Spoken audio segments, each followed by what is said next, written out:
feels to be back here in Indonesia for second time?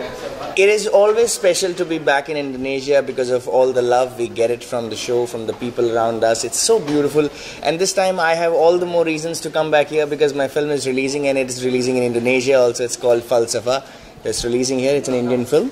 Bollywood. Yeah, it's a Bollywood film, and it's releasing in India on the 28th of September. And I'm too excited. I love to talk about that. And of course, coming back to the first time I was doing Facebookers, this time I'm doing Takdir Lonceng Cinta. It's always special, energetic, so much of love we get from everybody. Sweet, really nice, good people. And I personally, if I like somebody, it is very difficult for us to stand and wait for somebody. They come itself on the airport with so much of love, so much of positivity that we go back with the feeling of thinking that, oh, how sweet, what a fantastic time. Although we work for many hours, but we love that. We just love that. Tell me about your character Rishabh, the challenge of portraying this character in this Inilah Kesan show. There have been no challenges. It was very smooth. It was this was Ekta Kapoor ma'am. She wrote this character. She designed the show. This character is very, very close to what I am in my real life. I come from the family where we respect each other. We respect elders. We respect women in our lives. We respect younger, elder, whosoever they are. They're a very, very cultured family. We celebrate together. We fight together. We love each other. Yes, when the problem comes, I am like like the backbone of the family who stood by each other. I am not somebody who can profess my love. I am not somebody who can actually go in open and say that, oh, I love you. I can't do that. Probably in my real life also, I'm not somebody who can so openly do that because I think it's a very personal thing. I would once you put off the camera, then I can say I love you, but not in front of the camera. But I think that's what Rishabh is all about. Rishabh loves Preeta from the bottom of his heart. He really, really loves her. It's a very mature, nice, understanding, respect. More than anything else, it's a respect. And I'm having a ball playing this character. I'm really enjoying it. Is there any unforgettable moment during this 1 year? Unforgettable. Yeah. Every day is unforgettable. The journey, since the time it has started, we are not actors. When we are performing, the moment our director says action, we are not actors. We're like a family. I have completely eradicated this idea from the mind that I'm an actor. I'm not an actor. I am just being myself, being Rishabh and doing what I'm supposed to do. So I never follow that. In fact, my rapport with Dheeraj, Karan, with Preeta, it's always like that. That we never think that we are actors. Oh, we need to act like brothers. We need to act like lovers. No, it just come on and off the camera. We are like that. I love Dheeraj. I love Karan. He's like my younger brother. I have a younger brother. I relate with him very much. Similarly, I relate with Dheeraj also. Sometimes he play around with me. Sometimes we crack jokes. We travel together. We have so much of fun. He takes advice from me whenever he wants something. I love him. I make sure that he's always comfortable. With Preeta, I'm always like there's a nice feeling. There's a nice positivity from her.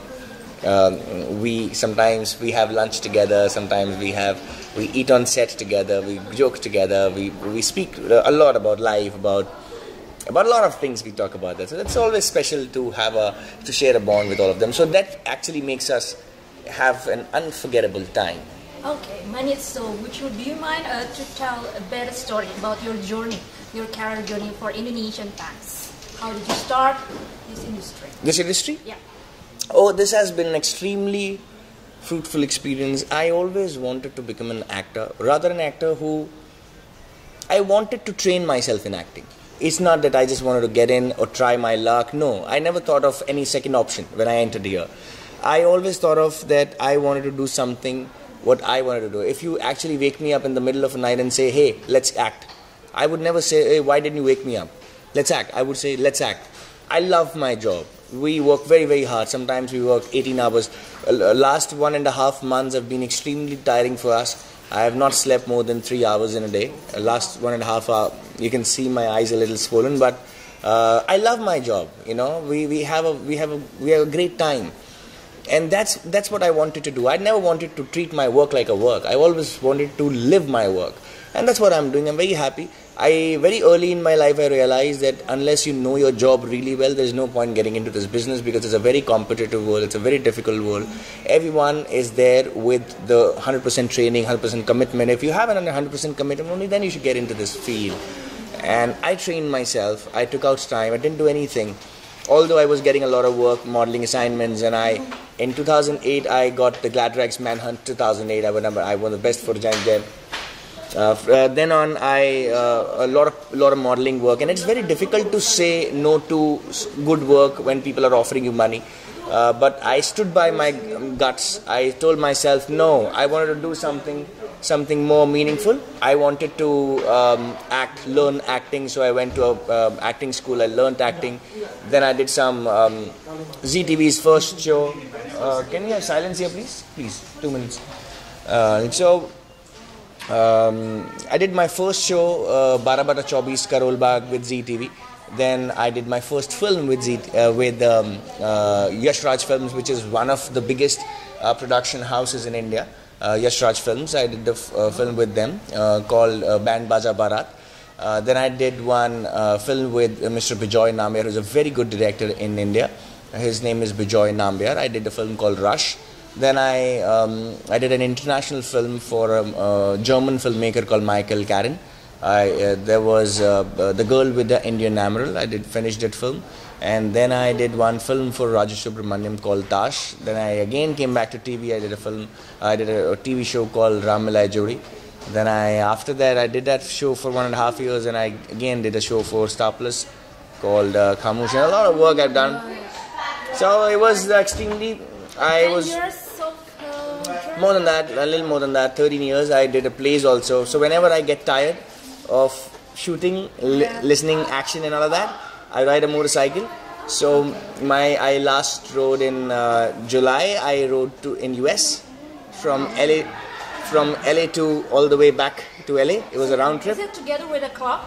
No, my cousin was there. We are motorcyclists. I'm a motorcyclist. I love motorcycles. I have got motorcycles. So whenever I get tired, I just give a self, wear a helmet, don't make anyone sit behind me, and go get lost. No, I sat behind him actually. Yeah, he said. So it was an extremely, cool journey.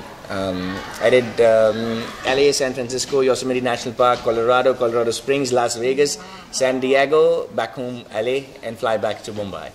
So, I'm very happy that I got to work with some fantastic people in my life. I learned a lot. I unlearned a lot. A lot of people told me, made me, what I am today.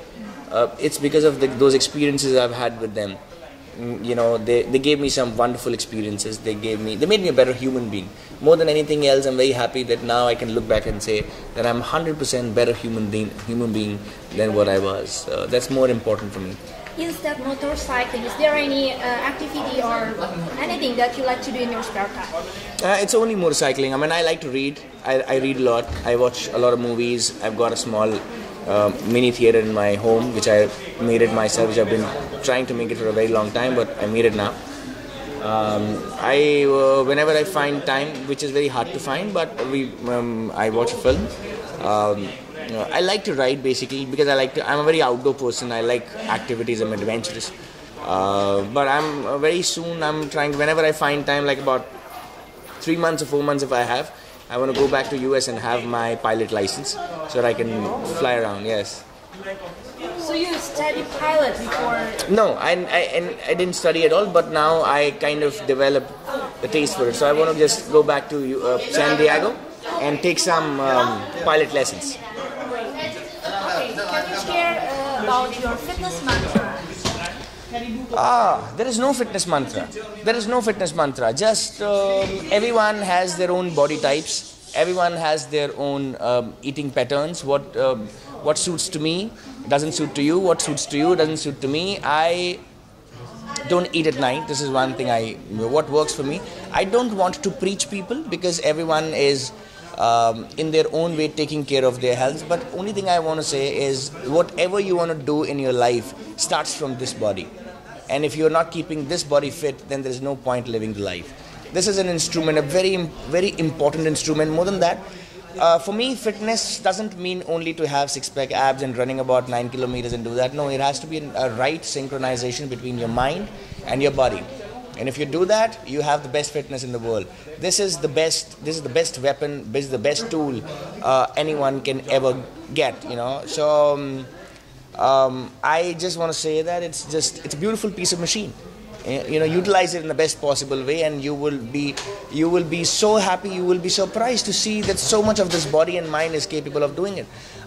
Eating patterns, of course, one should understand.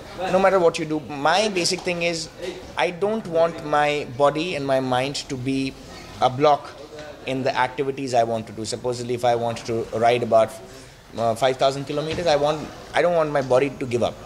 So I want to train my body like that way. So sometimes I run, sometimes it's just about because we don't have time. I keep all my stuff in the car. Whenever I get time, I quickly change and run and come back. It's very easy to complain and say, oh, I didn't find time. No, especially when you're working 18 hours a day, you hardly have time to do that. But if you really love yourself, you can half an hour you find. It's not that difficult that you can't find half an hour.